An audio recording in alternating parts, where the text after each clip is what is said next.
good day, everyone. I'm Shiro Tamaya, your resident Coyote Phantom Thief, at your service. And I am back with... Well, actually, no, I'm not back. I am going to be starting Out of the Ocean, a YURI visual novel by Ahem. I don't think I've actually ever played an Ahem visual novel before. I might have at one point, maybe long ago, I don't remember. But I saw this. As you may know, the reason I chose this visual novel is because I specifically read that there's a poly ending and that made my day.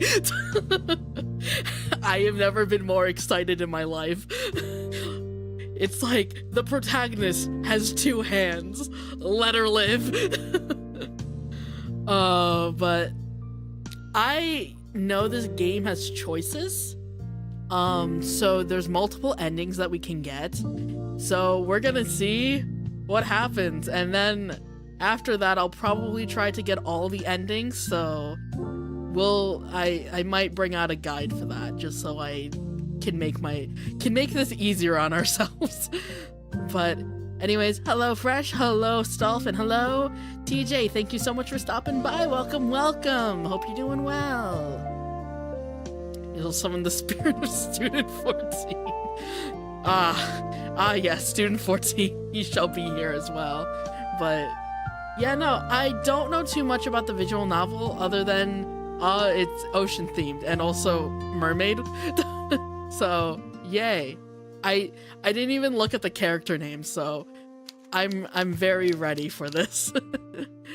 So without further ado, oh yeah, also there's no voicing, so all the voice acting is going to be coming from me. I'll do my best. So I hope you enjoy the fully narrated experience of Out of the Ocean. Also, hello Azul, thank you so much for stopping by. Welcome, hope you're doing. Fish edition. Yes, fish. It's fish time, let's do this. Chapter 1, Washed Up. Ooh.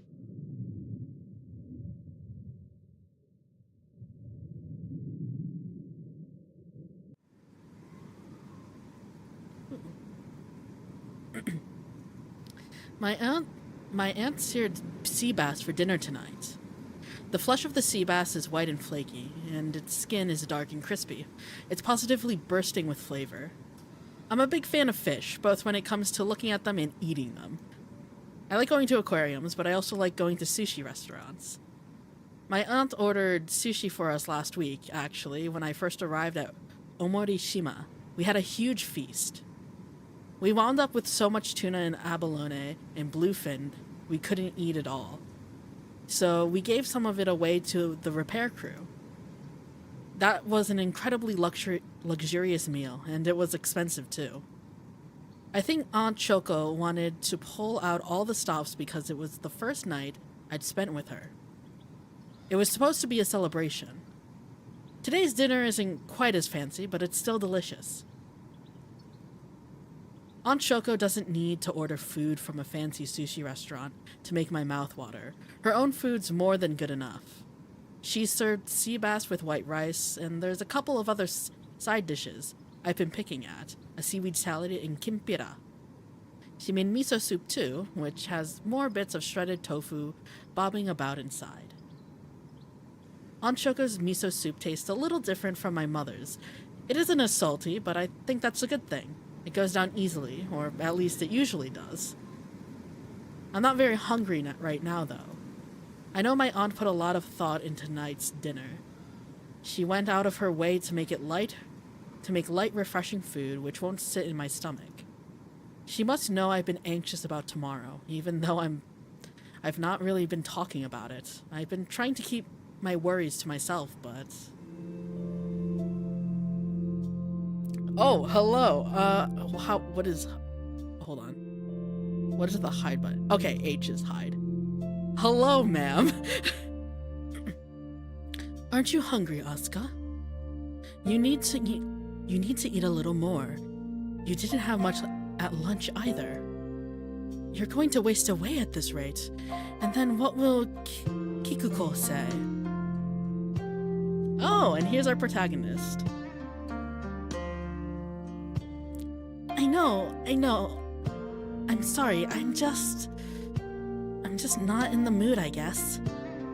Oh, Asuka, are you that stressed about going to school tomorrow? I wince. The mere thought of going to school is enough to turn all of my aunt's carefully prepared food to ashes on my tongue. Oh, please don't look so forlorn. You're making me feel guilty. I have to send you to school, Asuka, but try to look on the bright side. I'm sure you'll be all right. A nice girl like you. Your classmates will love you. I'm not too sure about that.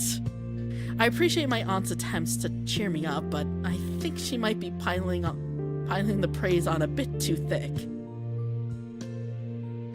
She says everything will be all right, but how can it be? That sounds like nothing more than wishful thinking. And despite Aunt Shoko's best attempts, I've never been one to see the glass half full. I pretend things will be alright when the vast majority of the time they aren't. I don't think I'm being particularly pessimistic, I'm just being realistic.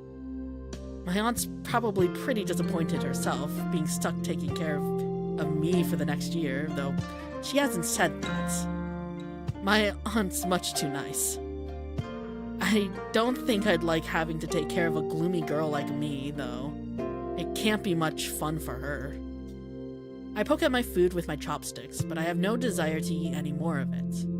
I can't stop thinking about tomorrow. I'll have to wake up early and change into a brand new uniform. Then I'll have to go to a brand new school. I'll have to get acquainted with brand new teachers and brand new classmates. I'll need to introduce myself to the class too. And it's this thought which really fills me with fear. Yeah, self-introductions suck. Introductions are always the worst. Gotta be 67 years old. I turn these anxious thoughts about in my head, just like a heavy load of sullied clothes in a washing machine when... Asuka? Are you alright? What? Oh. I'm okay. I'm sorry. You don't need to apologize to me, dear. I'm your aunt. It's my job to worry about you, especially as I agreed to take you in. I don't think my sister would like it if she knew I wasn't paying any attention to your needs. You have been paying attention to my needs. You made dinner and it's... Is it delicious? I'm not sure. I've barely been able to taste it, but I'm sure it's good. Aunt Shoko used to work as the head chef at this fancy hotel a few years back. She even went to a school for the culinary arts before she decided to transition into a more business-oriented career in her 40s. I might not be able to taste her food, which feels like a shame, but I'm sure it's tasty. I'm just not in the right frame of mind to appreciate it. It's nice.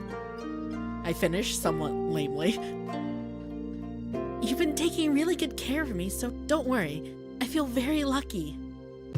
You say that, but you've been pecking at your dinner all night like a baby bird. I don't know if you've sampled enough of it to decide whether it's good or not. But I don't want to pressure you. I don't blame you for being nervous.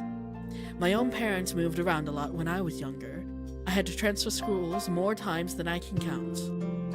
It was all very disruptive, and it was disorienting too. You'd think I would have become accustomed to it, given it happened so many times, but...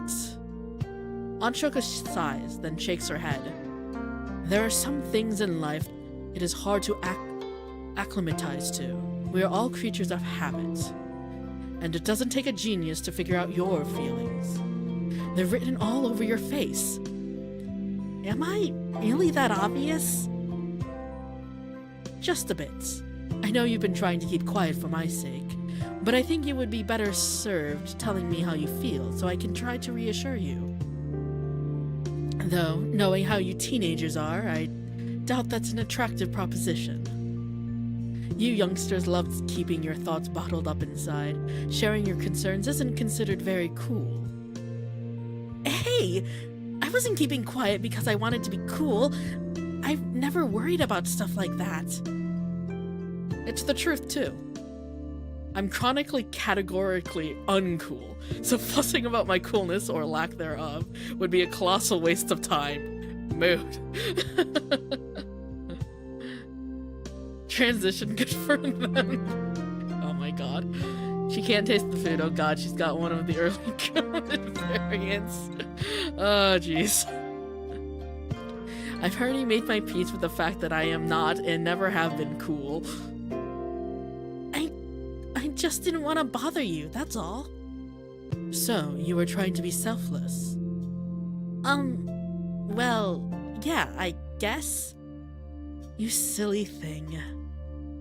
It actually worries me more, you know, when I can tell that you have a problem, but you refuse to share it with me. It makes me conjure up all sorts of worst-case scenarios. Oh, right, I see.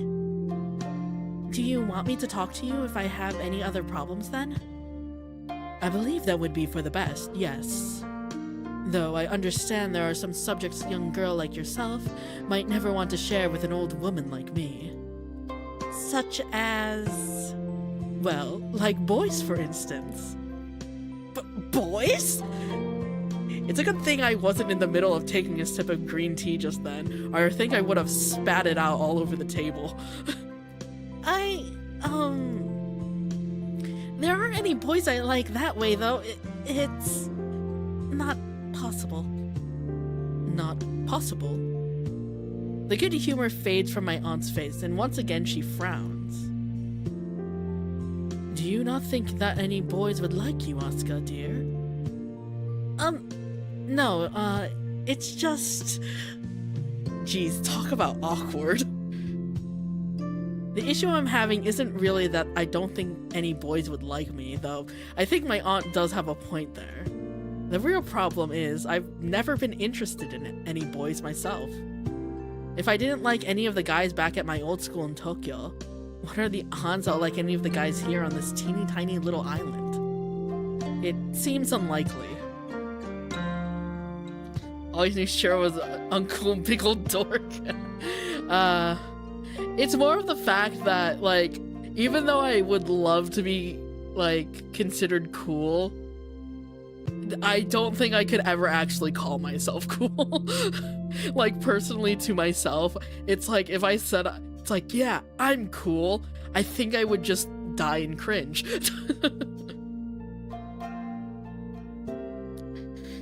It's so unlikely, in fact, it's borderline laughable.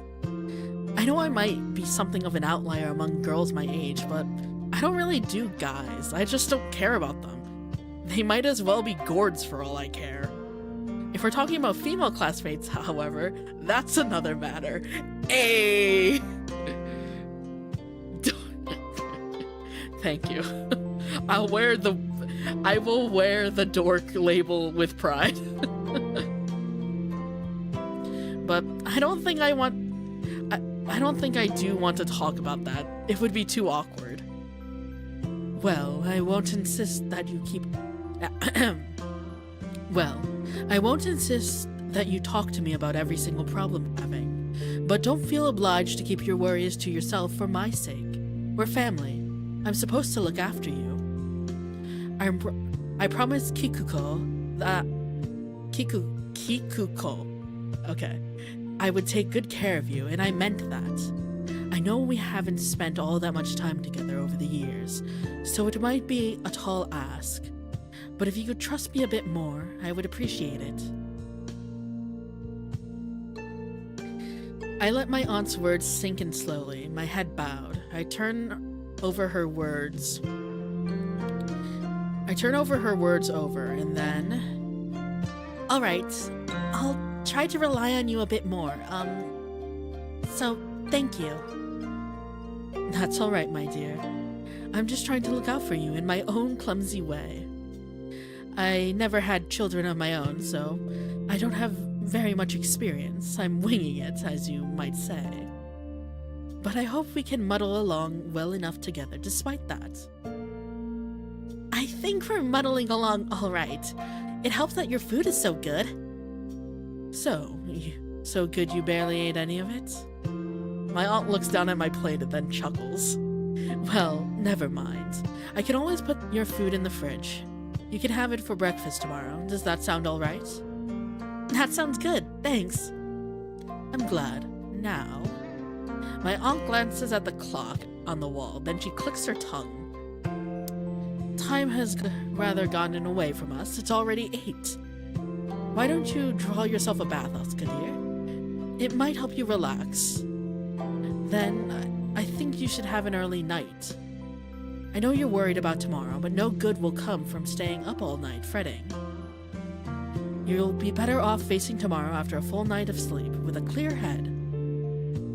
Right.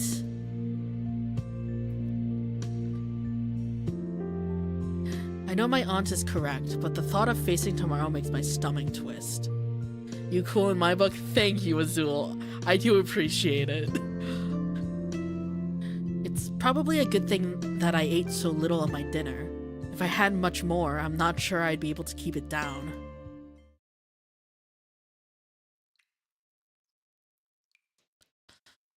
Well, I guess this isn't so bad. I recline in the bathtub, my arms resting against the edge of the bath. I ran the bath warm, and the air inside the bathroom's muggy as a result. I might be all worked up, but my aunt was right about one thing. This bath is pretty relaxing.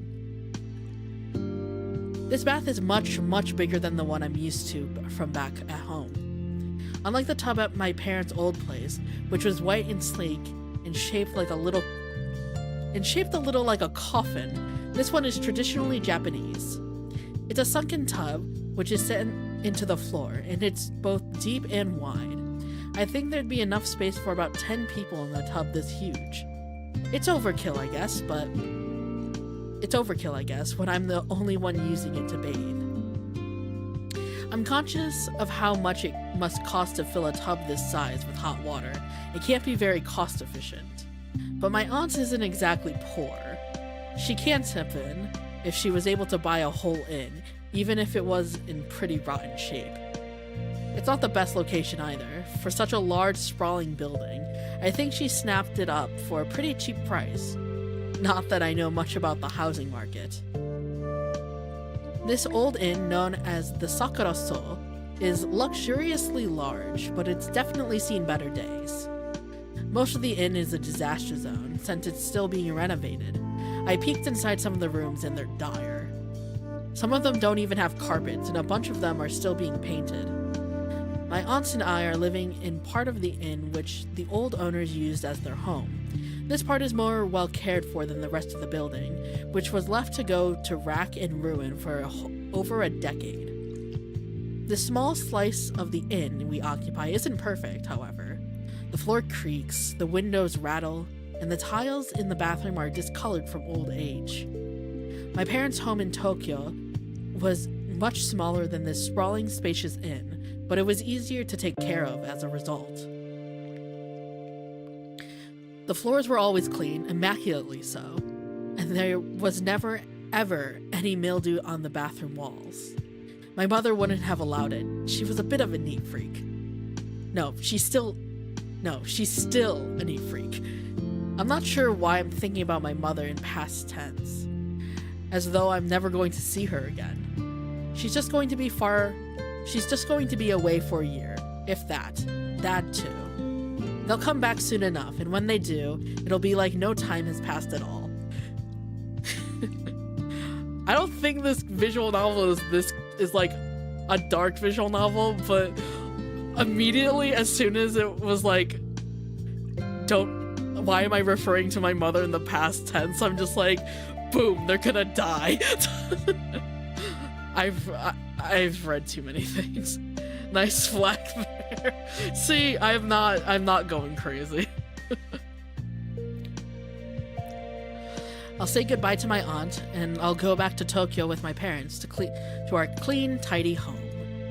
That's what I tell myself, at least. But that year seems so far away. Will I really be able to endure living in Omorishima for all that time? I'm not sure. But I'm just a teenager, and I don't think I have much of a choice. What I want doesn't matter. I don't think it ever has. Later that night. Aw. Look at the fish plushie. It's just a little guy. Foreshadow. And the thing, yeah, I've written some dark things. For me, when I write stories, I'm just like, what is the worst tragedy I can think of? I feel like that's my mentality every time I write something. What is the tragedy I can write today? How can I kill people's brains today? Aw. Jeez, this sucks, Tayo. What do you think I should do? I lie on my bed, my arms wound around the plush body of my best friend and close companion, Tayo. I finished with my bath, and now I've changed into my pajamas, and I'm ready to go to sleep. I should be sleeping at least. But I'd rather talk to Tayo, not that he has anything to say. I mean, he is a stuffed toy. It'd be nice if I had a confidant I could confess to, somebody who isn't Aunt Shoko, I mean. But I think I'd start freaking out if Tayo spontaneously gained sentience and speech alongside it. I know I've been pretty stressed recently on account of my move, but that really would make me question my sanity. It's nice that my aunt wants to help me, but there's only so much she can do. She can't go to school for me. I'll have to deal with this on my own, but I give Tayo a reassuring squeeze. Tayo's pretty big as far as plushies go. He is so big, in fact, it's hard for me to wrap my arms around him fully. He's spherical in shape. Well, he is a sunfish. And he has these cute little fins on either side of his body, and another larger fin sticking out on top of his head. He has a fan-shaped tail in the back, which is scalloped at the ends, kind of like a gyoza. To cap it all off, he has two beady eyes, one on either side of his head. I think Tayo is very cute. He's my most trusty companion. I've had him since I was 10, and I went on a trip to an aquarium with my parents. I fell in love with the sunfish when I saw them drifting about in their tanks, round and white. They might be called sunfish because of their circular bodies, but I think moonfish would be a more appropriate name. I loved the sunfish so much, my mother had to drag me away from the tank. If she'd let me, I probably would have stood there staring at them for hours on end, even if they do look kind of funny. Sunfish are large and lumbering. They're a plain grayish white, and their gaping mouths make them look undignified. Nobody bothered to stand by their tank at the aquarium. Nobody but me. I'm not sure what drew me to the sunfish exactly. Maybe I liked them precisely because they were so plain. I think they were doing their best in their own fishy way. I thought it was admirable. I think I could relate to them just a little bit. There's nothing special about me either. Tayo has been a staunch companion of mine for 6 years, even though there wasn't much room in my old bed for him. It was a tight squeeze, him and me, crawled up beneath the sheets, but I couldn't bear the thought of leaving him on the floor. It's fortunate that Sakuraso Inn is a lot bigger than my parents' home back in Tokyo, and this bed is bigger than my old one, so I have more space to spread out. That doesn't stop me from cuddling up close to Tayo, however. I hug him as tightly as I can, my arms wound about him. He's so huge, he took up one of the passenger seats in the car. I even put a seatbelt around him to make sure he'd be alright, though I'm sure if my father had gotten into a crash, Tayo would have come out much better than the rest of us. Unlike us ordinary humans, plush sunfish don't have any annoying internal organs. My father didn't get into an accident though, so this is a moot point to consider. He's a pretty careful driver. My dad's careful about everything he does, actually. I guess you could call him meticulous. He's been a university lecturer for more than half his life, and he's good at organizing himself and other people. He's very practical. He's so practical, in fact. He asked me if I really had to lug Tayo all the way from our Tokyo home to my aunt's place in Omorishima. Oh boy. It'll take up a lot of space in the car, Oscar dear.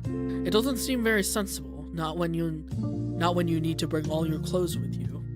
You'll only be living with your aunt for a year while me and your mother are working in Germany. You won't be parted from him all that long. Can't you leave him? My dad posited this very reasonable sort of voice, and I guess he was being reasonable. It was probably silly of me, a 16-year-old girl, to lug a huge sunfish plush with me halfway across the country, but I still couldn't bear the thought of leaving Tayo behind. I didn't want him to be lonely, and I didn't want to be lonely either. I whispered a lot of secrets to Tayo over the past years. He never gives me any advice, but it's a nice feeling, like there's somebody out there who cares, even if that somebody is a plush fish. I didn't tell my dad that, though. I didn't think he'd understand. Instead, I told him that Tayo holds a lot of sentimental memories for me, and I didn't want to abandon him. My dad wasn't particularly happy about it, but he gave in eventually. I guess he didn't think there was much point making a big deal out of it. That wouldn't have been logical. Logic, in case you haven't noticed, is one of my dad's favorite words. Trying to fit all of my belongings in the car, plus one giant sunfish plush, was a bit of an engineering feat, but we managed it in the end. My dad even managed to keep his grumbling on the topic to a minimum, which was appreciated. I don't think he enjoyed the 4-hour drive from Tokyo to Miyagi, then the 30-minute ferry journey from Miyagi to Omorishima with a giant sunfish staring at him from the rear view mirror. Just...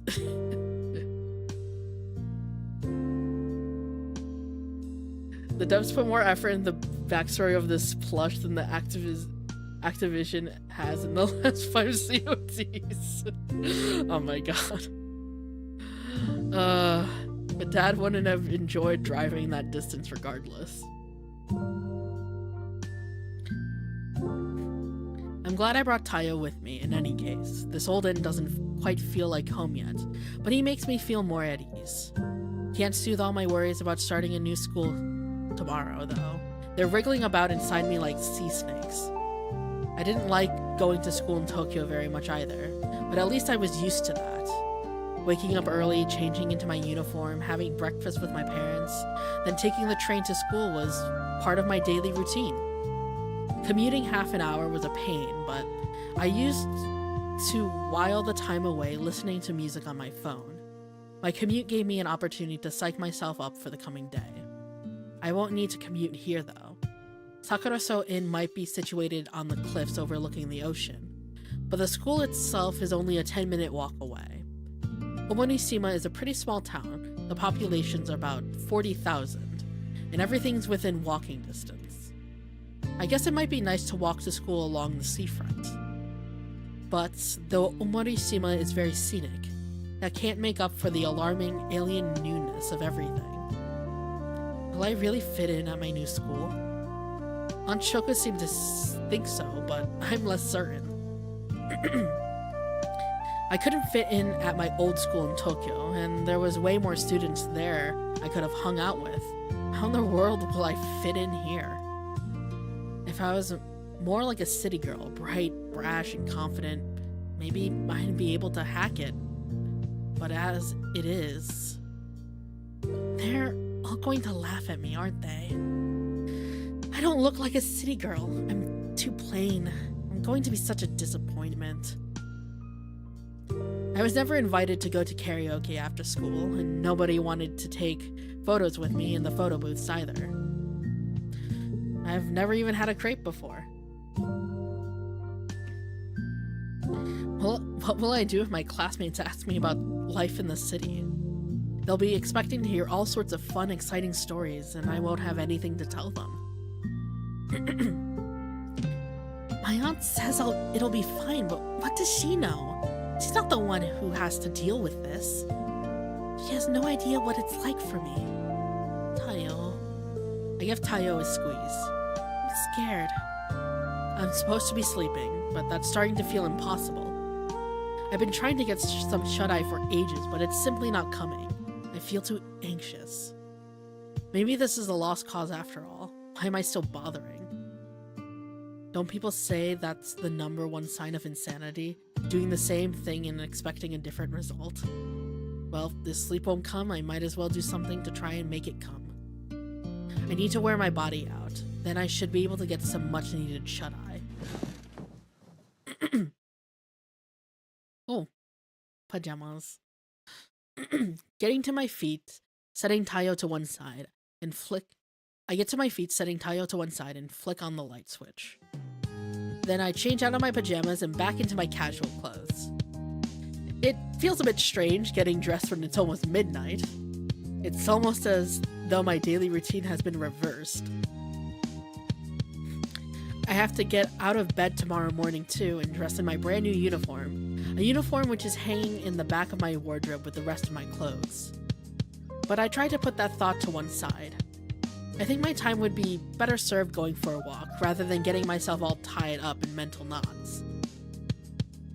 I pull on my favorite denim jacket and then peek out of the curtains.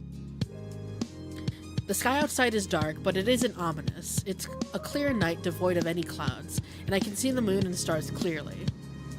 I can see the stars a lot more clearly out here, in the countryside, than I ever could back in the city. I guess there's something comforting about that. It really is pretty out there.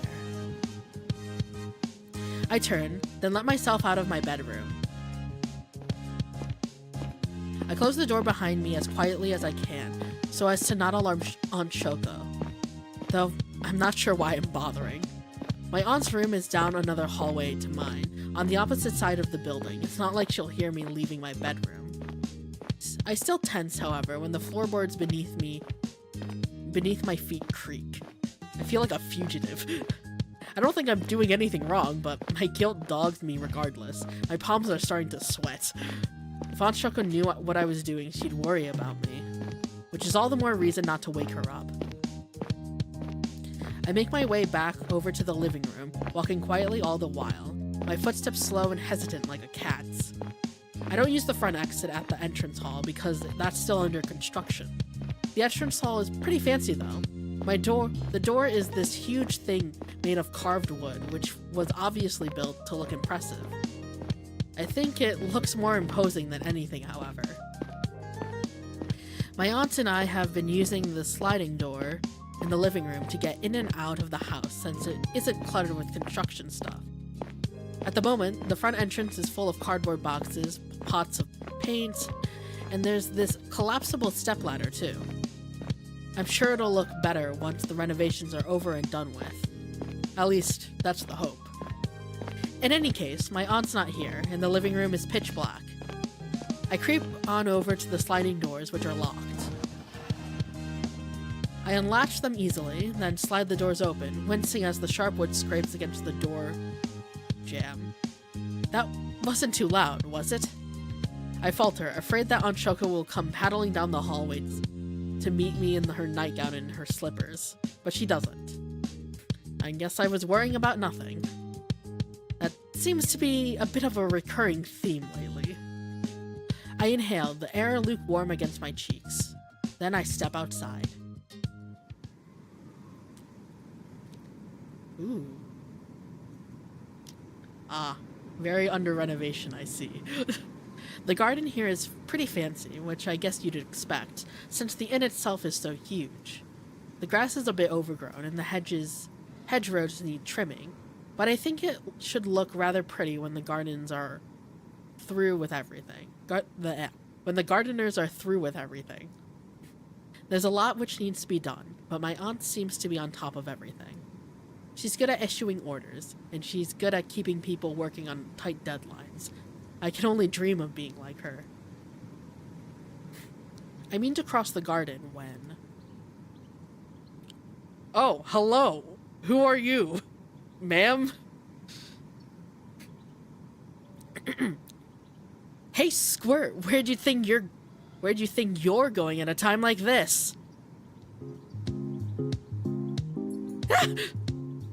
I jump about a foot in the air as though I've been zapped with a cattle prod.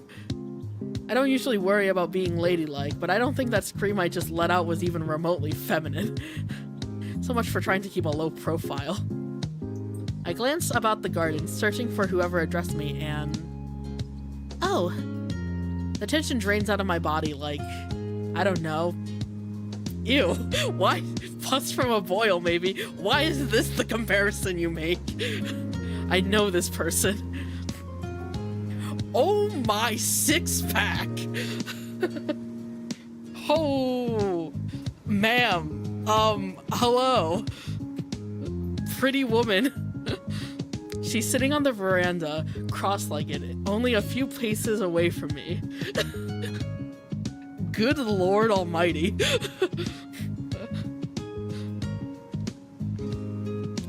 She's holding a can of something or other in her hand, and there are a couple more cans resting by her.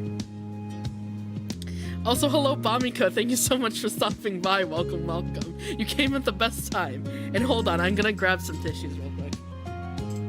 To blow my nose, not for anything suspicious.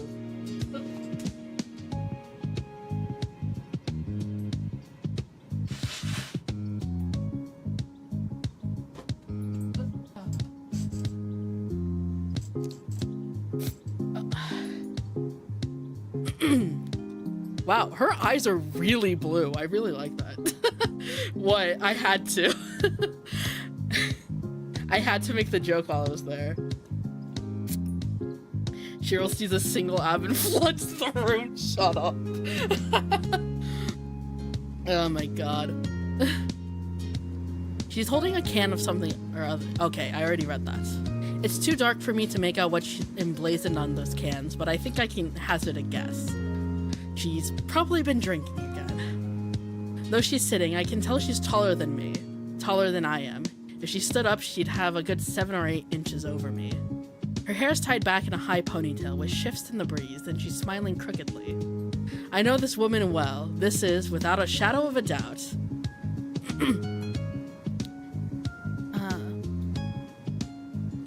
Marina?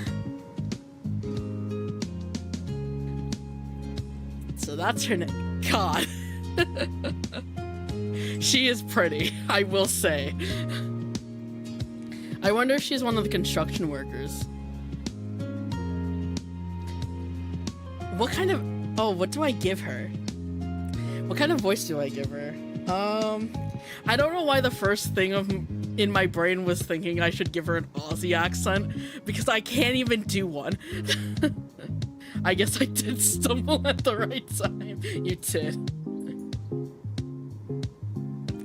Why do I want to give her an Aussie accent? I don't know why. Do it.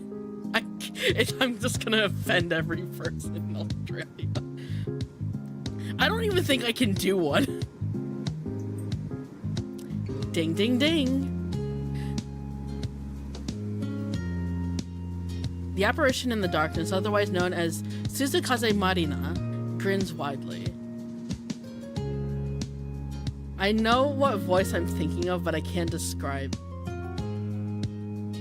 We need you for being work. Bree, come here. That's my name. I'm glad you remember it, kiddo. It'd be hard to forget. You stand out quite a bit. And don't call me kiddo. Oh, why not? Oh my. Hello, ma'am. Marina gets to her feet, crushing her can of beer in her right hand. Jesus. Her shadow stretches along the veranda when she gets up, until it swallows mine. She really is tall. I met a couple of women who are taller than she is. My old math teacher, Miss Mizoguchi, was especially Amazonian. But Marina isn't just tall, she's also broad. Those muscles in her thighs are pretty impressive. I bet she could crush a watermelon between those. Not that I'd have any interest in watching that or anything. Holy shit. God, Asuka looks so short compared to her. Little shrimp. Compared to me, you are a kid. You're only, what, 15? I'm 16, actually. It's all the same to me. The point is, you're still a baby. You shouldn't be out out and about so late at night. I don't even know what accent I'm doing right now. This isn't correct.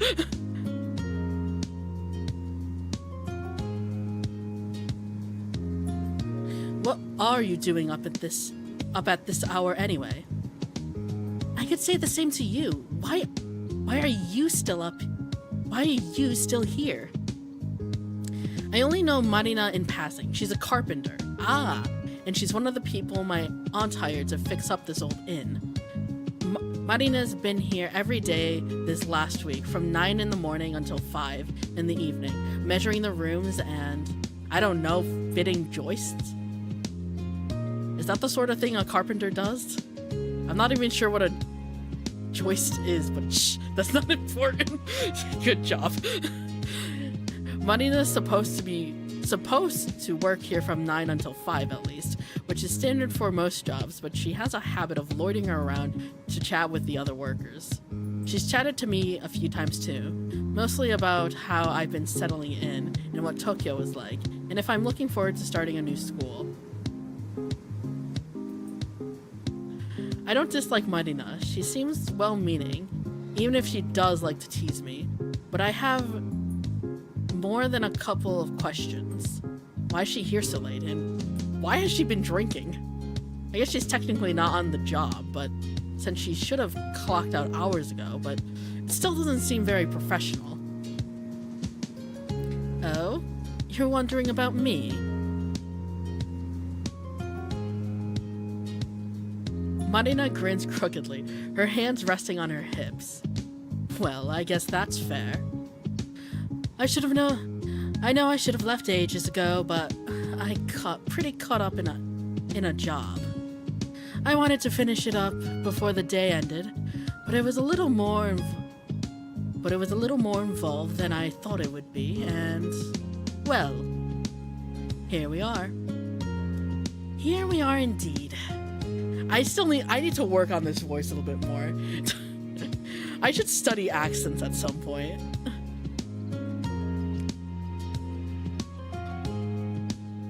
I glanced at the couple of cans on the veranda, and the can in her hand, and frowned. Where did you get that beer from? I picked up a 6-pack from the convenience store earlier. I knew I'd be here for a while, and I wanted something to knock back to celebrate once I'd finished. It was a very involved job, you know? I don't know anything about carpentry, but I guess I'll take her word. I picked up a 6-pack, evidently. You certainly picked up a 6-pack or 2. I've seen Marina at work before, and she doesn't seem like a slacker. I guess I believe her, but all the same. I don't know if my aunt would like it if she knew you'd been hanging around here so late. And you probably shouldn't be drinking on the property either. Probably not, but I couldn't help myself. It's such a nice night today. The sky's so clear, and look, you can see the moon so clearly. It's the sort of night where you have to drink.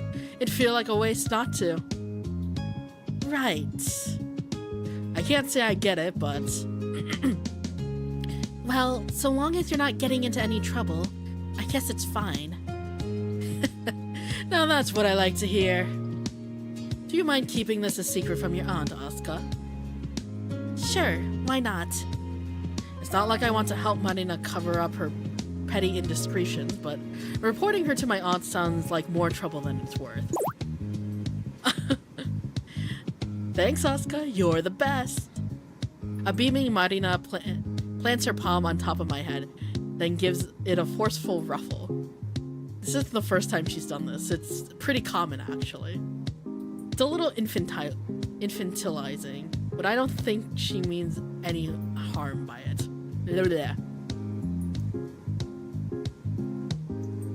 Besides, it's not like my hair is styled in a particularly fancy way. It always looks kind of messy no matter what I do to it. Anyway, that's enough about me. What about you, Squirt? Why are you up so late?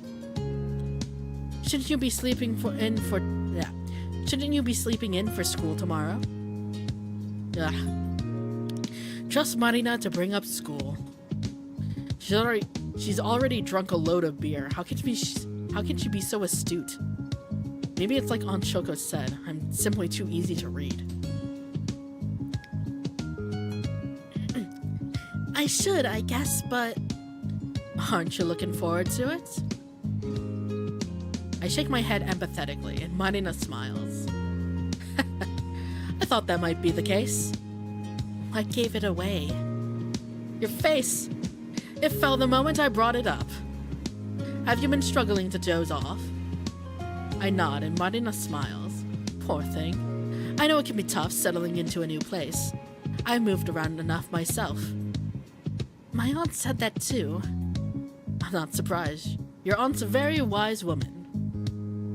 Did she also tell you to sleep early so you'll be well rested for school tomorrow? She did, but you couldn't manage it? Not really, but that's not because I didn't try. I gave sleeping a shot, but it wasn't happening. I figured I was wasting my time, so I thought I might be able to sleep better if I went for a walk. Ah, I see. That's not a bad idea, I guess. I'm not sure how wise it is for you to go wandering off late at night. But I won't tell... But I won't tell you what you can and can't do. I'm not your mother, after all.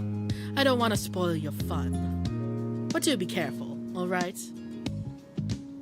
I don't know what voice I am giving her right now, but it is a voice that is coming out of my mouth.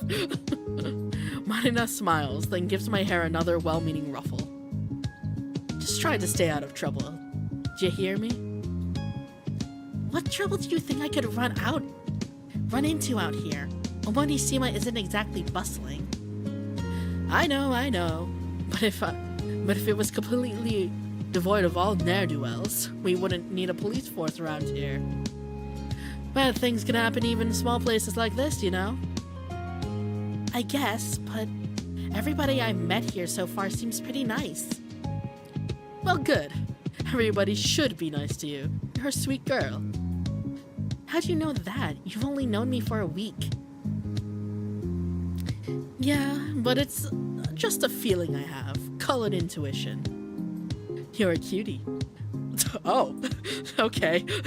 That's fine to be ashamed if anything happened to you. Yes, you keep saying that. It's enough to make me paranoid. Do you think it's likely that I'll run into anybody on the beach? At this time? Nah. Omodishima's mostly full of old-timers. They'll all be in bed right now. That's what I thought. Why are you cautioning me so much then? Well, you know what they say. It's better to be safe than sorry. And I'm not necessarily warning you about seeing any strange people, you know? Do you think I'd run into something that isn't a person then? I know we're near the mountains, but you don't think there'll be any wild animals on the beach, do you? Well, I wonder. I don't know if I'd call them animals per se, but... Marina glances out at the distance thoughtfully. She sits back down on the veranda and takes a slug of her crumpled beer can before wiping her mouth with the back of her arm. I'm not your Asuka's mother, after all. Insert bottomless text about that she can be. Oh my god. Nah, there's no way you stumble into anyone. Sounds like a super unsubtle foreshadowing at this point in the story. Oh my god. She does give that vibe. Then in an uncharacteristically considered voice, she says, well, never mind. I'm probably overthinking things. I'm sure you'll be fine. But you should keep your wits about you if you want to go down to the beach so late. After all, faintly Marina smiles. You never know what's out there in the water, lurking just beneath its surface. Okay, thanks.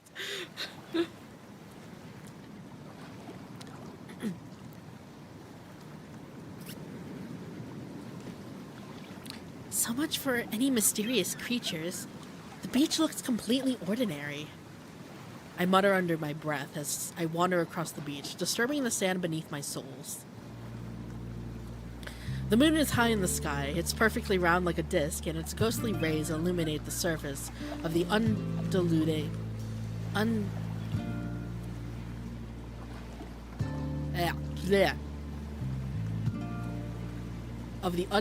ocean. Yeah, okay.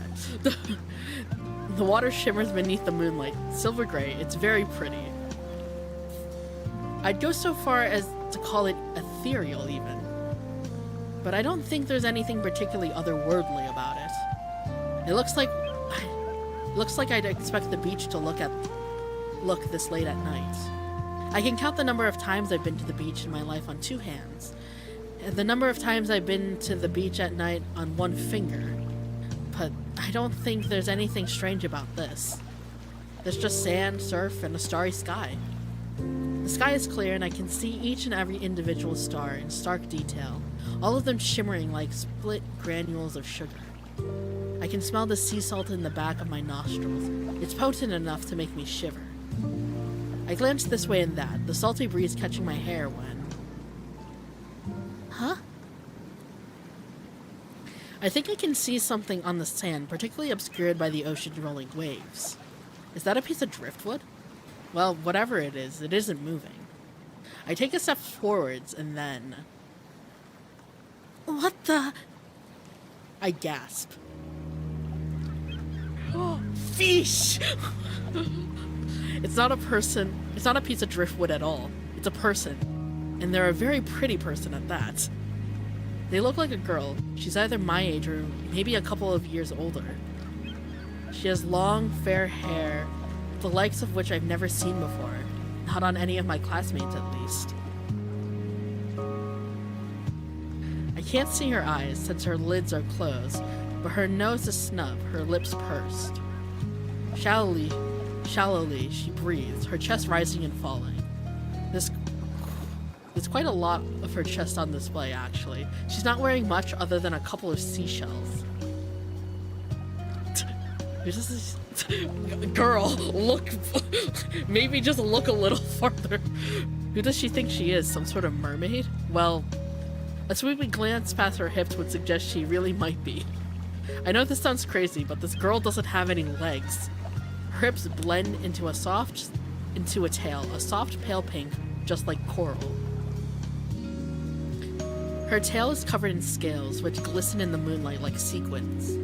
Her tail is dazzling, but that isn't even the most striking part of her appearance. If I'm stunned by her tail, then I'm absolutely stunned by her face. I've never seen anybody this pretty before.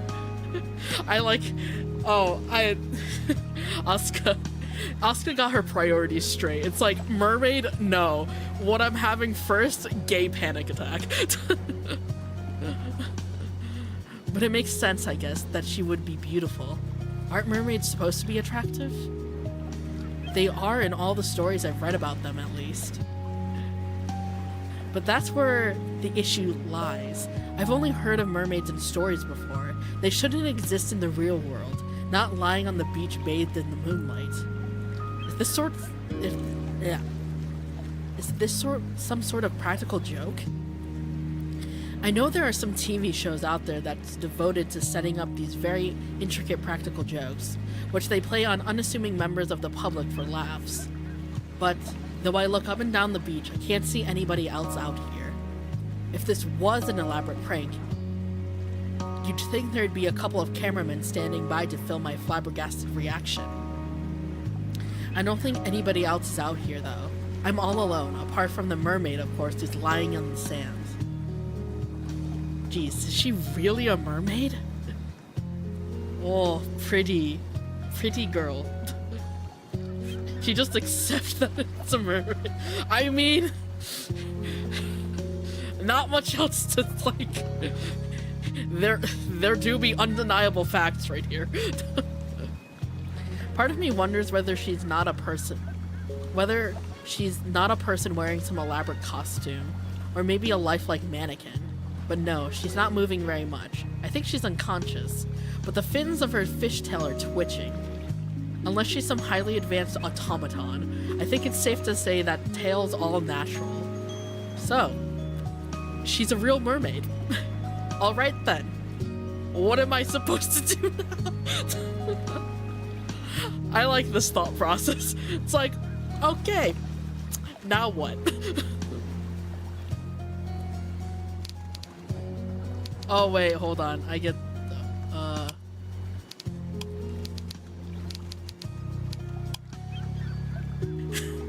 my first choice. What do we do? I have to help her. Best not to get too involved. I love this. It's like, help, be an ass and leave.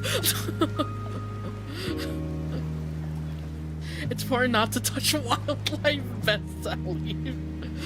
Ah, yes. Okay. Do we help her or do we be an ass and leave? I think we help her. As much as this one is funny. P4 flashback. Oh my god. I know exactly what scene you're talking about too. Because I played P4 Golden. Alright. Let's help her. I could always turn about on the spot and pretend that I haven't seen her. But that wouldn't seem very... What's the word? Chivalrous? I'm no knight, and this is no Arthurian epic, but I don't like the idea of leaving an unconscious woman lying on the beach, even if she is only half a woman. She looks like she's been through a lot. Her hair is tangled and her breathing sounds labored. I guess that makes sense. If she really is a mermaid, and I'm thinking she probably is, then she must not be used to inhaling oxygen. I wonder if she has gills. Does she use those to breathe under the sea? Oh yeah, have you ever played Metaphor? I have not. I have it wishlisted, but I have not played it. Possible future game for stream. Speaking of, that would probably be the correct course of action here. Since she came from the ocean, I should return her from where she came. I don't know this mermaid's story, but she probably washed up on the shore. That happens with whales sometimes, doesn't it? A particularly nasty current must have brought her here. Maybe she hit her head while she got tossed out of the ocean, and that's why she's not moving. She's in no fit state to drag herself back to the ocean, back to the sea, so I'll need to do it myself. Gotta sail out of here. Oh, okay. Thank you so much for stopping by, Azul. Take care.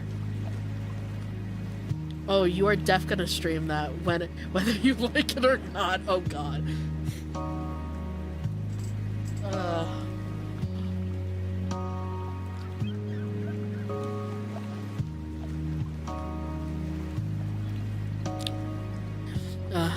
Okay. Then I should be able to return to the inn without any worries. I take a step forward, then kneel down beside her. With trembling fingers, I reach out. Then, I wind an arm around her shoulder and pull her unresisting body against my chest. Wah. I snake one arm beneath her. Well, I would call it her rear, but that might not be the right word, since her hips merge into a coral pink tail. I'm not really sure what I should call her behind, but I try not to worry about it too much. I'm not a marine biologist. Damn, she's strong for a 16-year-old. Yeah, she do be. The mermaid's body is a little damp. Somehow, that makes the reality of this situation sink in even more. Her body is firm enough for me to embrace it. I can hold her in my arms. I can feel her long, fair hair brushing against my skin. I can feel her breath against my neck.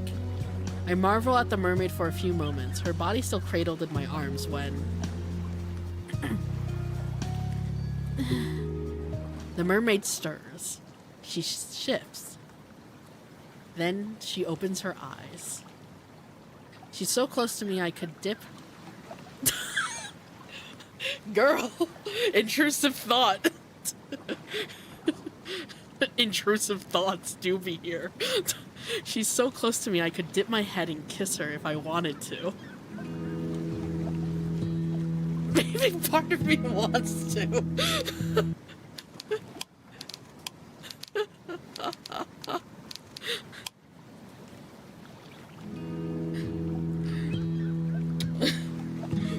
Yes, the first instinct when I see a mysterious humanoid lady kiss her instantly.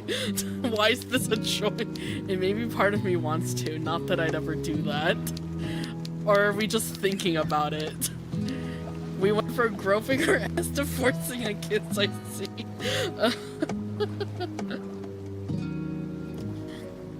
Oh my god.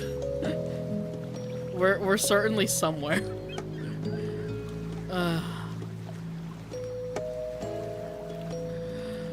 No, I'm gonna be respectful. Not that I'd ever do that. But I'd never do something like that. I don't even want to. It's weird to go around kissing unconscious girls for a start. Take that, fairy tale princess. Oh my god. But this girl's only half a girl. She's a fish girl. She isn't really my type, is she? I don't know, but that's a can of worms I don't really want to open right now. I might like fish a lot, and I really love Tayo, but I don't love them in that way. That's messed up. Jeez. I draw away from the mermaid sharply, and my face on fire. It's not that warm tonight, but my cheeks still feel like a furnace. I'm sorry. Sorry? The mermaid parrots me slowly, her voice faltering. Isn't she used to talking? That would make sense if she spent a majority of her life in the ocean, but there's another possibility too. She can't understand Japanese. I don't know what language they use under the ocean, but it seems unlikely that mermaids would be well versed in my mother tongue. Since she has golden hair, I guess she would be a foreigner. Should I try speaking to her in English? That's supposed to be a universal language, but I don't know if that holds true to denizens of the deep. And besides... I'm sorry, I don't know any English. I can only speak Japanese. Can you understand me? The mermaid winces, then in a dazed voice she says, "Oh." What kind of voice do I want to give her?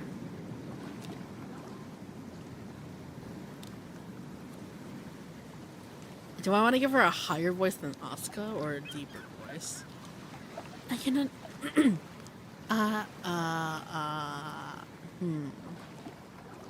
What would be better for her? Glug glug fish noise. No. Just do popping noise.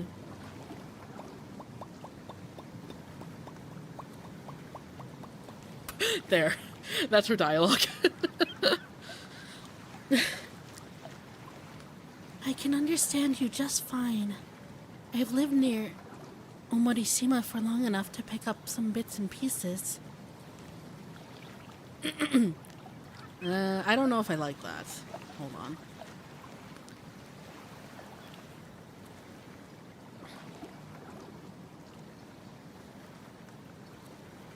I think I want to do a little lower. I can understand you just fine. I've lived near Omorishima for long enough to pick up some bits and pieces. Phew. Thank goodness for that. But why do you have your arms around me? Well, Wait, don't tell me. You weren't overwhelmed by my beauty, were you? Well, you are very pretty, I guess, but... I knew it. You fell for me, didn't you, the moment our eyes met? Girl! Girl is just like, I know my worth, says mermaid. I bet you were hoping to sneak a kiss while I was still asleep. Aren't I right? What? No, I wasn't going to kiss you. What do you take me for exactly? I'm not the sort of person who goes around kissing strangers. That's the sort of thing that'd get you arrested. Arrested? The mermaid tilts her head questioningly. What do you mean? I mean, well, I'd get taken away. Taken where? To prison! You would be imprisoned for kissing me? Against your will? Yeah, I mean, that's sexual harassment. It isn't something that should be encouraged. Huh. How strange. I heard that you humans go around kissing anyone and everything that takes your fancy. That's how you show affection. Not quite right, but... Not safe and go back. We gotta find out.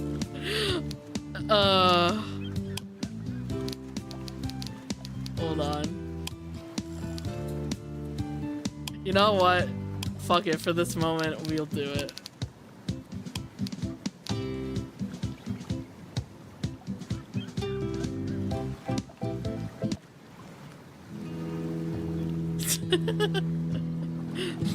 Let me just see if this is just thoughts or if we do anything. She is very pretty after all. I can't say I'm really opposed to the idea. But I don't want to force myself on her. I need to try to calm down. Ah, okay, so it's... okay, nothing happens. I'm loading back here. It's just intrusive thoughts. It's like, do you let the intrusive thoughts win, or do you have morality?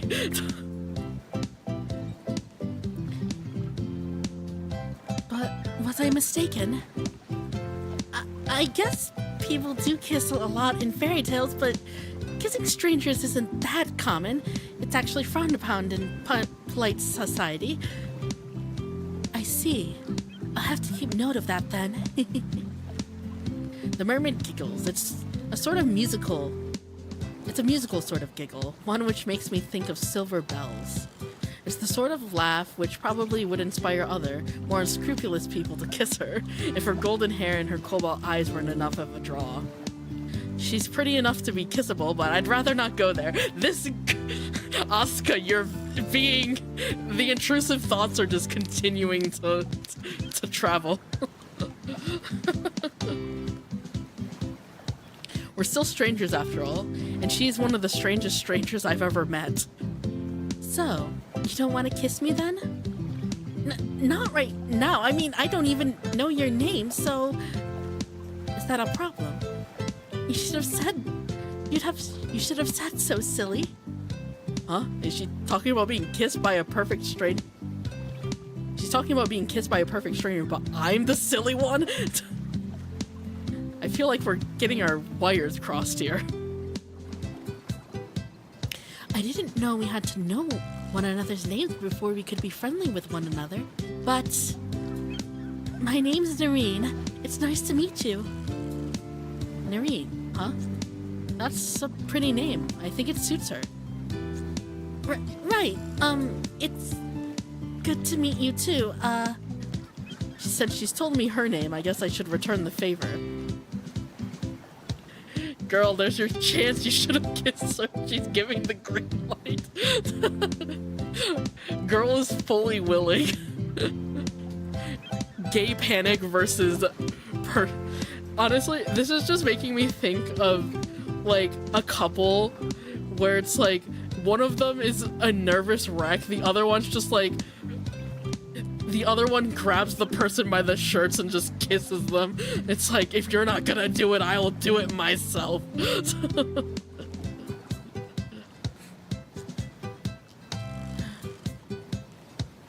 Maybe I can regard this as practice for tomorrow, when I'll have to greet my new classmates.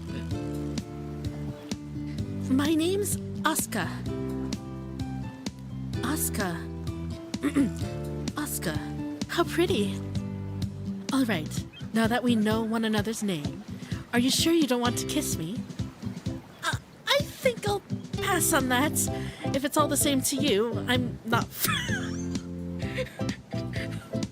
I'm not French.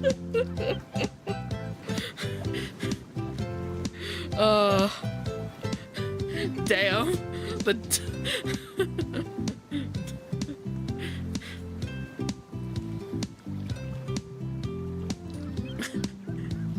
I don't see what being French has to do with anything. straight to there. Well, they got slurs in this game.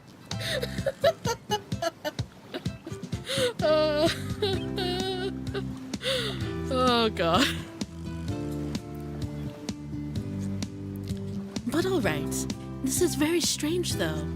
Why are you holding me like that if you don't want to kiss me? Did you just want to know what a real mermaid feels like? I guess I was a little curious, but I was actually planning to carry you back to the ocean. What? Why would you do that? Isn't that where you came from? It's where I came from, yes. But it's also where I'm trying to escape from. If you care about me at all, you wouldn't carry me back there. I'd rather die. Now, that's a pretty bold claim. I wonder if she's exaggerating. Could she be some sort of fugitive from the undersea kingdom she dwells in? You, didn't do anything bad, did you? Bad? Like what? I don't know, that's what I'm trying to figure out here. You said you can't go back into the ocean, but I don't get it. I mean, that's your home. You should want to go back there, surely. Unless you did something bad and you're running away from it, that or... maybe somebody else did something bad to you? Noreen inhales sharply. Newly uneasy, she glances to one side, then says, "That's a pretty good guess. Did somebody hurt you then?" They did, yes. And it wasn't just one person. My parents were also involved. They consented to it. What the hell? They were over the moon, in fact, when the royal emissary came to visit. But I don't want to talk about that. I ran away, or swam away, rather, because I was trying to escape. It's still a sore subject. I need a little time to process everything. But I understand if you don't trust me, I must seem pretty suspicious. We're strangers. You hardly know anything. You hardly know me, and I hardly know you. You don't owe me anything, but... I bet it's an arranged marriage. Probably. I have a...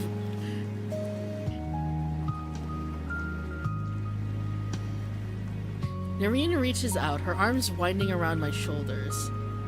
She's going to leave a damp spot on my clothes. Not that it matters too much, I guess. My shirt was already damp.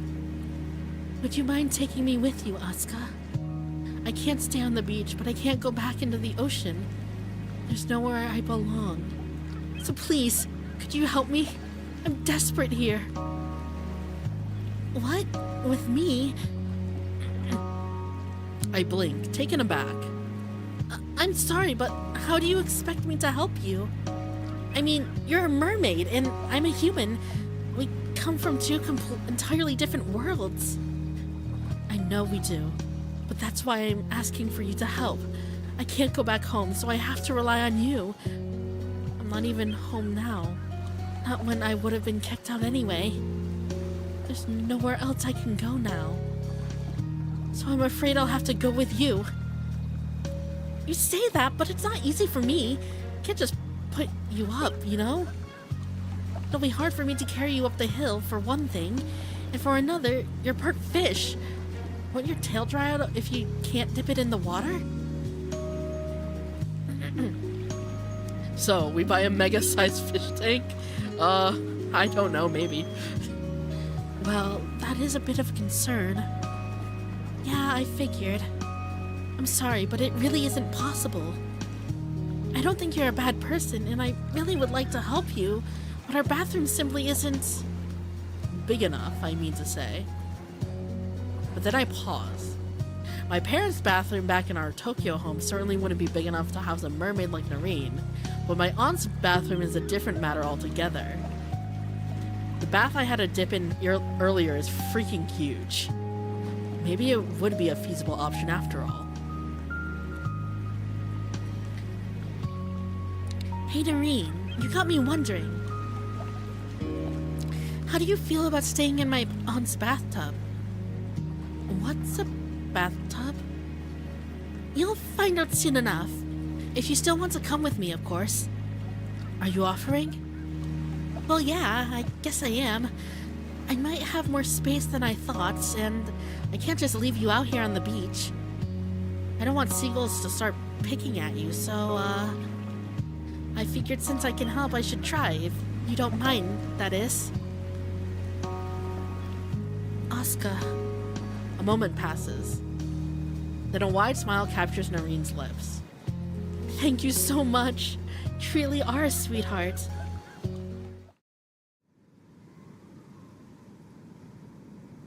I thought that Noreen's praise was overwhelming back on the beach after I offered to take her back to my aunt's house, but...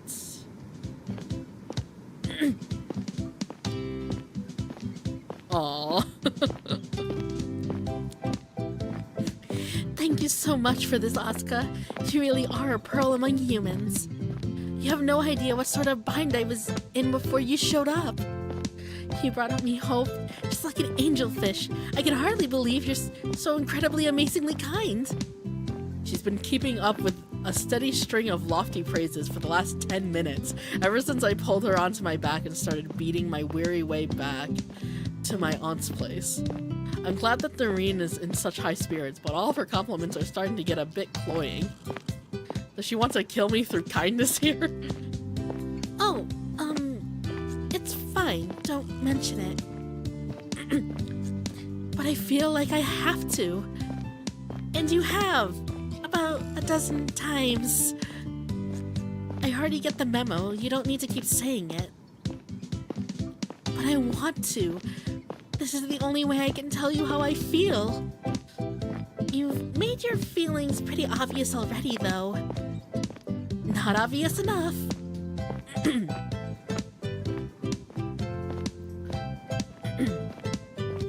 I've never been above the ocean's surface before. I was always afraid of swimming too close to the shore. My parents told me that you humans are all wicked and selfish, and you wouldn't pasta sauce and served with ginger. What the fuck? Girl.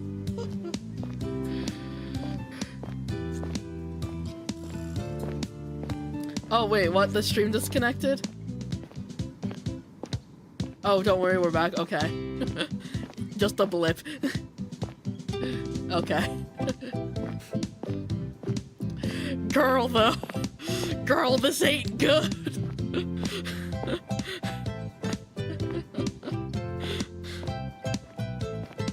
King Crimson.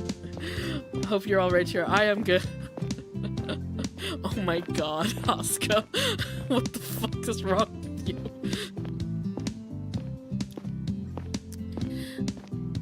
But you have not done any of that so far, Miss Asuka. You've offered to take me in.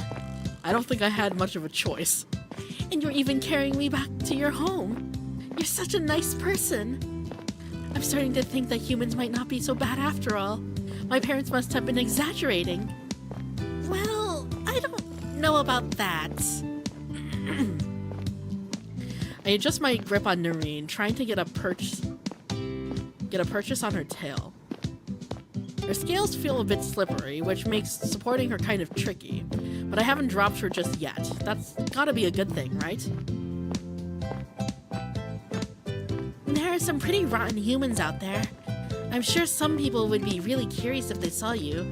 They might want to slice your tail open. What? Really? That's crazy! But I'm not going to let that happen. I'll try not to? It might be hard for a skinny 16-year-old like me to protect Noreen if a group of special ops agents from the government come to take her away, but I'm going to hope that won't happen. I hardly know her, but she seems like a nice enough person. Or a mer person. I know this doesn't sound very reassuring, but I'll do my best to help you. Oh. I'll do my best to help you? And why do you sound so unsure about that? You've already done a lot to help. That's why I'm thanking you, silly. I'm silly? Yes, you're very silly. You really don't need to worry so much. I think you're very charming. Well, I'm glad to hear it. It might have been better if you'd met somebody with more muscle mass, though. This is pretty tiring. Oh, are you all right, Asuka? I'm hanging in there, I guess. Even though my back is seriously starting to ache. You're heavier than you look, though.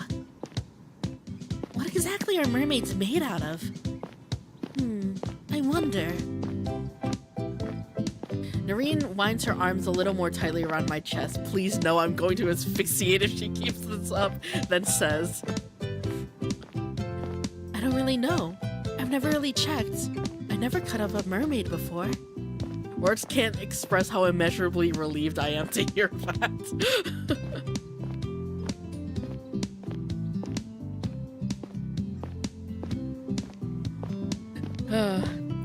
But I think we're probably made of sea foam bubbles and sweet happy dreams. What a cute answer. It sounds like something an idol would come out with on a talk show. There's something endearing about it, actually. But it doesn't change the fact that Noreen weighs a ton. For a being who's supposedly made up of ephemera, she's doing a number on my back. I guess her dreams must be particularly heavy duty. Yeah, let's go with that.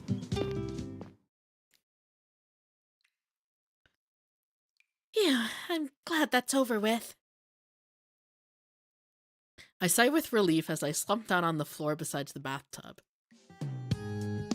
I was finally able to get Noreen back to the inn, with a whole load of finagling on my end. As it turns out, giving a mermaid a piggyback ride isn't the easiest thing in the world, especially not at the dead of night with only the moon and the stars to guide me. I'm lucky I didn't slip and break my neck during the way back, or my legs. I was able to keep my grip on Noreen throughout, though she did slide from my grasp a couple of times. Her tail was hard to hold on to, even though she kept it twined around my waist. My jacket is wet and my arms ache, and my back hurts from hauling Noreen all the way to the inn. The beach isn't far from my aunt's inn. Normally it takes about 5 minutes to walk there, but with the addition of Noreen it took more than 10. Well, whatever, she's back now and that's all that matters. I even managed to unlock the front door and let us inside without loosening my grip on Noreen, and without waking up on Shoko too. I'm starting to think I could have been a ninja in my past life, though since I'm so criminally unathletic, it seems unlikely. My poor hand-eye coordination would probably make it hard to throw any kunai too. It's a nice idea though. Anyway, I got Noreen into the bathroom and lowered her into the tub, then I ran warm water for her. The tub's almost full to the brim with water, and Noreen looks comfortable. Yes, me, my bathtub, and my pet fish human thing. Aw, she's so pretty though. Also, her eyes are so blue. Oh my god. She's pressed up against the side of the tub, her arms folded. She smiles at me, then says, This is very nice. I like it a lot. Though I'm surprised you have so much water inside your home. I didn't think that humans and water got on very well. We don't if we're submerged underwater. A lot of people have baths though. We use them to clean off the dirt and grime when we've had a busy day. This bath's a little bigger than most though. And so's this bathroom. It's a lot bigger than the bathroom at my parents' place. I don't think you'd like having to stay in the tub there. There wouldn't be much space. You should be able to swim around a bit in here though. Oh yes, it's more cramped than I'm used to, of course. Well, duh, she did used to live in the freaking ocean. But it's much, much nicer than I expected. Thank you so much, Asuka. Oh, it's no problem. That's not entirely accurate, of course. Carting Noreen all the way here was a pretty big problem, but I'd feel guilty bringing that up. Besides, I did agree to help her. Any discomfort I might have experienced is on me. If I really hadn't cared, I could have left her on the beach. Not that I would have done that, of course. I'm no monster. Will you really be alright in here, though? There's not much to do. I'm worried you might get bored. I'm sure I'll be fine. Being here will be much, much better than being at the bottom of the ocean, even if this place is a lot smaller. I'm freer here than I ever was down there. Huh. That's kind of concerning. Bommy's the mermaid in the tub. Oh my god. Am I a fusion of an explosive fish now? Oh my god. Oh, you know what? Now that's making me think of that exploding fish in Subnautica. That's just Bommy.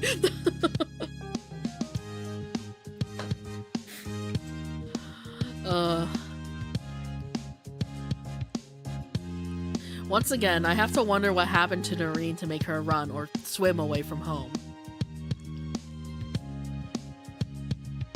I'm not interested, but I won't pry.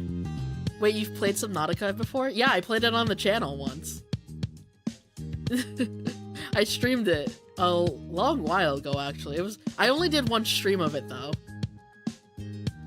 I probably will never play Subnautica again, because I do not like deep water. Thalassophobia, man.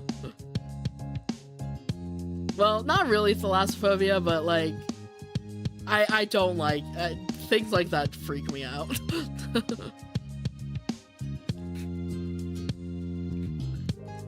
I don't know if Noreen wants to talk about it, and I don't want to make her feel uncomfortable. It wouldn't seem fair to bring down her mood either, not when she seems to be in such high spirits. I'm sure I won't be bored. There might not be much to do here, but at least I'll have you. Aren't you going to keep me company? Huh? I think Noreen might be mistaken here. I'm glad she wants to spend so much time with me, but... No, I'm sorry, but I can't do that. What? Noreen's expression falls. She frowns. Why not? Don't you want to spend more time with me? I haven't worn my welcome out already, have I? No, that's not it. You've not done anything wrong. It's just, well... It's unfortunate, but I have to go to school. What school? Do they not have school in the mermaid realm, or whatever the heck Noreen's home is called? It looks like I have a fair bit of explaining to do. Hold on.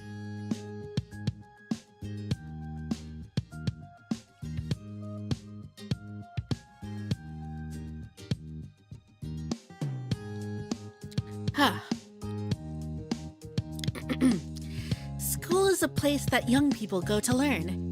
We have to attend school between the ages of 5 and 18. You go into a building and your teacher, that is an instructor, tells you about all sorts of things, like history and literature. Don't you have anything like that? Well, we do have teachers, but only the wealthiest of mer people really bother with that sort of thing. My family's not very rich, so my parents couldn't afford to tutor me in art or music or anything like that. That's why my way of speaking is so unpolished. I'm already 18 myself, but I'm a bit of a pumpkin. Oh, right. That's interesting. Noreen looks like you'd expect a mermaid to look, with her curly fair hair and her bright blue eyes, but she doesn't really talk the part. I swear, she has a country accent. It's like she comes from Almori or something. Oh. Should I be giving her, like, southern drawl?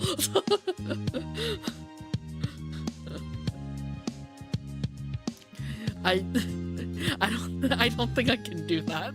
I'm like, I can't do accents. It's really bad. I'm just gonna offend people. Does that mean there are differences There are different social classes among mer people then? Yep. Our society is pretty rigid, actually. It differs between all the kingdoms. There's a bunch of different societies at the bottom of the sea, but where I come from, the king and queen have absolute power over the rest of us. They live in this big fancy palace made of coral, and they have servants, and they eat only the finest of seaweed and sea bream. There are lesser nobles who live in the palace and servants, and then there's the rest of us. My family's of a pretty low caste. My parents both work harvesting seaweed. We never had more than 2 pearls to rub together, which is why I've never been tutored. Oh, hell yeah, mermaid classism. We do love when the society and the bourgeoisie exist. You must be a very rich human, Asuka, if you go to this school place. It sounds very fancy. Oh, not really. Everybody has to go to school, even poor people whose parents harvest seaweed. It's the law. It is? Yeah, if you don't go to school, you can get into trouble. We're supposed to get some sort of education or we won't be able to get jobs in the future. It's kind of cutthroat. Oh, I see. It sounds like you have a whole load of stuff to worry about yourself. Well, it could always be worse. It's not like my life is all that hard. But I'm not really looking forward to going to school. You aren't?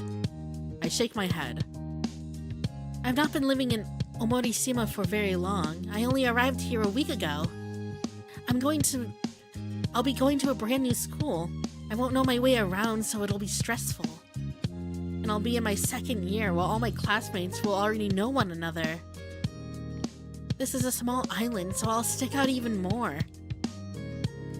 Being a new kid isn't so bad if you're at a city school, but since there's so few people here from the get-go... I sigh, my gaze directed downwards. Then very quietly I mumble. It's kind of scary. Asuka. She presses her lips together. Then she reaches out. Her hand finds mine. Gently, she entwines her fingers together. Then, her voice soft, she says, I don't know what this school place is like, so it might not be my place to talk about it. I don't know if my advice will be very helpful, but I don't think you have anything to worry about. You don't? No. You're a really nice girl. Why would anybody dislike you? You're only saying that because I've given you a bathtub to soak in, which isn't even mine. Well, yeah, I am saying that because you've helped me. But I think that proves my point. If you weren't a nice girl, you wouldn't have gone out of your way to bring me all the way back here. Doesn't that show how sweet you are? Well... Wow, for a person who claims she's never had a formal education, Noreen sure is good at buttering me up. That's, very nice of you, I guess. Thank you? It's no problem.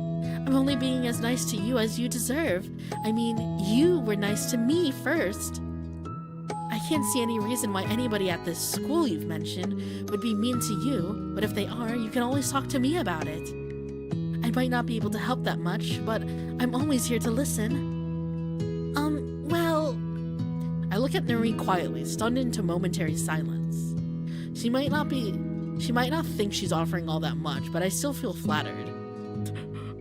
We've upgraded from a plush to a person. Or, we've upgraded to a plush to half a person. Having somebody to confide in, somebody who isn't Anshoko or Tayo, would be nice. If you don't mind listening to my babbling, then... I might just take you up on that? Please do. I'd love to hear about your day at school, especially since I can't go myself. I'd like to go with you so I can learn more about the human world. Noreen frees my hand from her own, then glances down at herself and smiles faintly.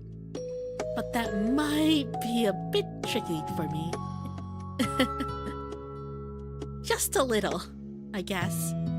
I could always sit you in a wheelbarrow full of water and roll you over to the school, I guess. But my teachers might have a few questions about that. Probably. I don't want to cause you even more problems, so this is fine. I'll stay here like a good girl. Oh. I don't want to cause you even more problems, so this is fine. I'll stay here like a good girl. But I want to hear about your first day at school as a reward. I'll be waiting.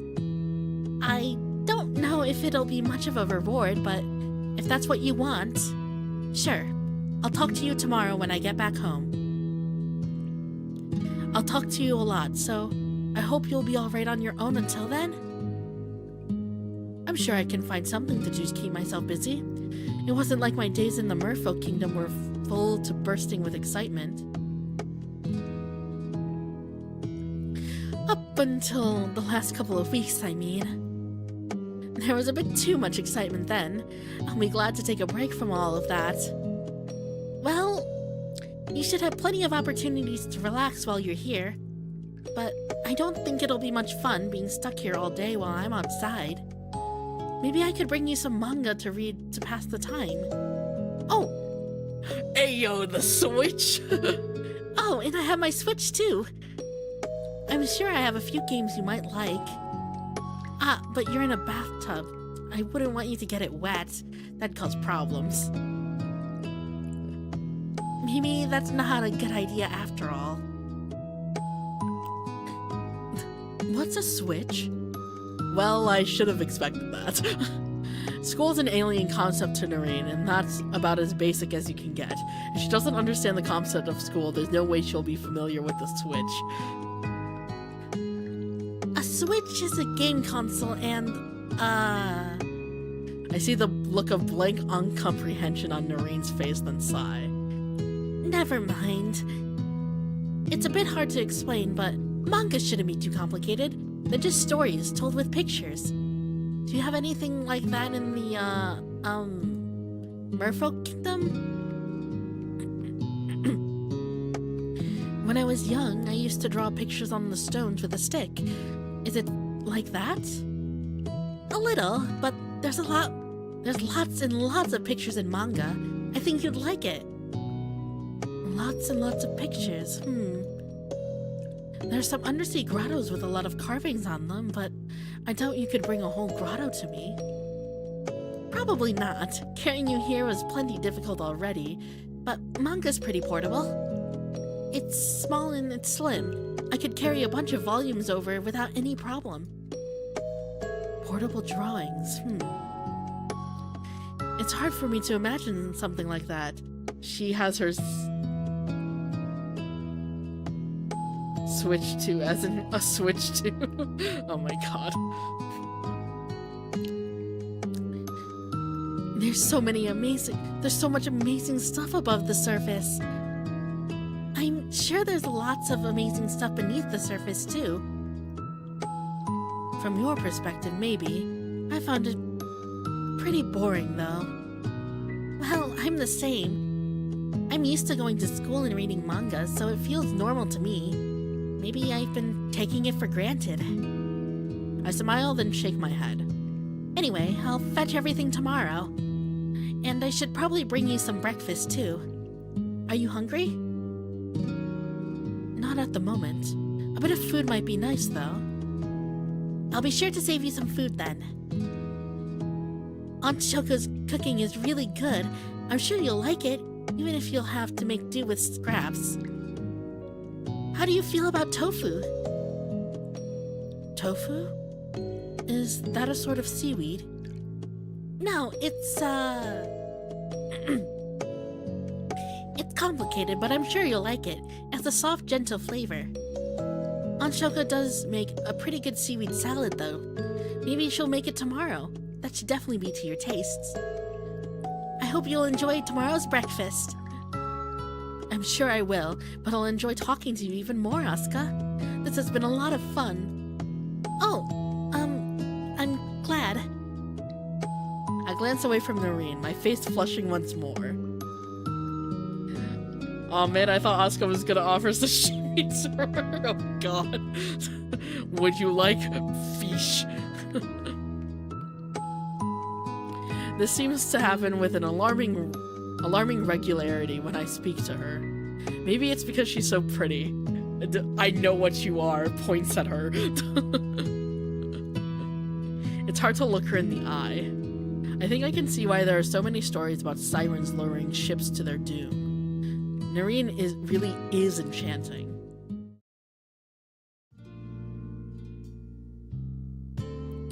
What a night. Alright. I know it's a little earlier than midnight, but doing the voicing for the entire novel definitely it's a lot harder on my throat than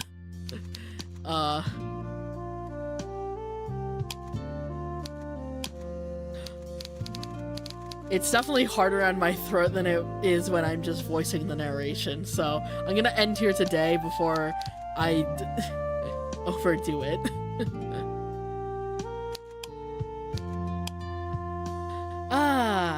But I like this so far. It's a good start. The characters are the characters are good so far. Sure was not the throat goat. I am unfortunately not. I want to make sure I don't overdo it with my voice. Especially since I'm just getting over this cough still. But anyways, that'll be it for this one. Let me move us to the free talk screen.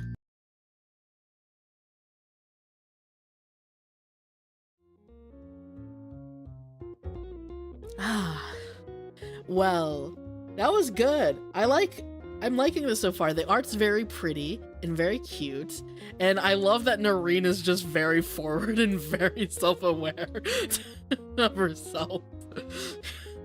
Immediately is just like, don't you find me beautiful? Were you wanting to kiss me? And just having a gay panic. It's great. Fantastic. Fantastic. But anyways, that's gonna be it for tonight's stream. I hope you enjoyed the start of this visual novel. I'm excited to see where it goes from here because, I mean, I'm assuming... I like how Asuka's inner thought is very visible. It is, yes. There's a lot of personality in the narration for her inner thoughts. It's like, holy shit, girl. So much on your mind. But I mean, if she's... I mean, I guess it's accurate to someone who isn't, like, a very social person. Just, like, a lot very in your head. Mermaid Girl is a bit strangely relatable with how much she wants to talk about how happy she is. That scene was so much fun. Yeah! Noreen is very cute. And very pretty. All the characters so far have been very pretty. And, of course, Marina-san, abs. Oh. Maybe I don't know. Maybe I like muscular women. I don't know. Fatal 12 had friggin' what was her name? Odette. And she was muscular as hell. Shiro discovers she's I am not. Okay, shut up. I can appreciate good muscles. Number 6, she was hot too. Yeah. Oh, so we know later off stream Shiro probably gonna replay that again and again. No. No. Oh god. Was Odette number 6? I forgot, but in any case, I remember her. Yeah. Something spaghetti. Mom spaghetti. But anyways, that's gonna be it for tonight's stream. Next stream is going to be God Eater, I believe. Hold on. What is my stream schedule? I don't remember off the top of my head.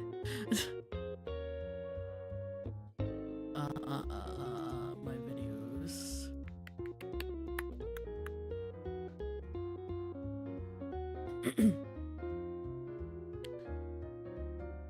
Yes, next is God Eater, and then next week we have Tales of Vesperia and Peggle.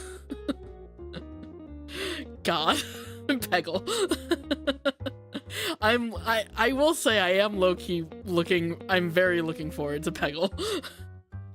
It'll just be chill shooting balls at orange targets. I cannot wait for the Peggle. I hope to have a good crowd for this Peggle stream. You people asked for this. But anyways, guys, thank you so much for stopping by. I hope you had as much fun as I did. And I'll see you on Friday? Friday? Hold on, is it Friday? 13. Yes, Friday. I'll see you on Friday. Which is also the day before Valentine's Day. Also, happy early Valentine's Day. I don't know if any of you are doing anything for it, but if you do, good for you, I guess. No, if you're doing anything for Valentine's Day, I hope you have a good one. And Friday the 13th. Yes. Due to time zones, and the next stream is on... okay. Sure, are you doing anything for it? No. I'll be cooking myself dinner. That's what. Or who knows, maybe I'll take a outdoor rendezvous. Go out and steal someone's heart for a little bit. Who knows? But anyways, yeah, that's going to be it for tonight. Thank you guys so much for stopping by. Oh, Valentine, there's actually a restaurant that give being single promo. Buy one, get one free for being single. Hey, that's my... I like that. That's awesome. Support. There is nothing wrong with being single. That will always be my philosophy.